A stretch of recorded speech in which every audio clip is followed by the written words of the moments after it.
घने जंगल के बीचों बीच एक पुराना रास्ता था जो एक वीरान गांव की ओर जाता था।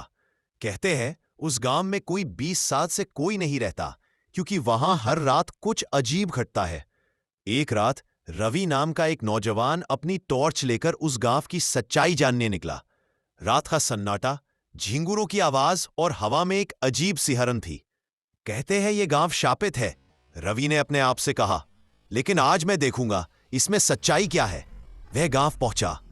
टूटी हुई झोपड़ियां, दीवारों पर काई, सूखे कुएं से आती अजीब सी सीटी जैसी आवाज।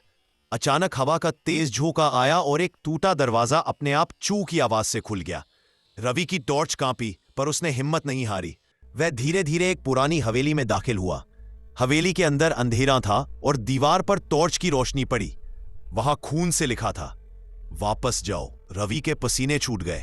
तभी पीछे से पायल की हल्की सी आवाज आई। उसने पलटकर देखा। एक सफेद साड़ी में औरत खड़ी थी।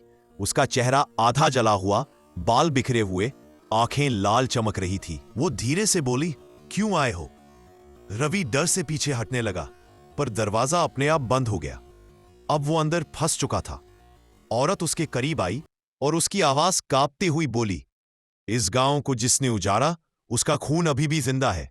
तुम उसी के वंशज हो। रवि के माथे पर ठंडा पसीना था। तभी उसे अपने हाथ पर एक निशान दिखा, वही निशान जो हवेली की दीवार पर खून से बना था। उसकी टॉर्च झपकने लगी और अचानक पूरी तरह बंद हो गई। अगले ही पल हवेली में एक दिल दहला देने वाली चीख गूंज उठी। सुबह जब सूरज निकला, गांव फिर से वीरान था। हवा में वही पायल की आवाज गूंज रही थी। जमीन पर बस रवि की टॉर्च पड़ी थी, टिमटिमाती।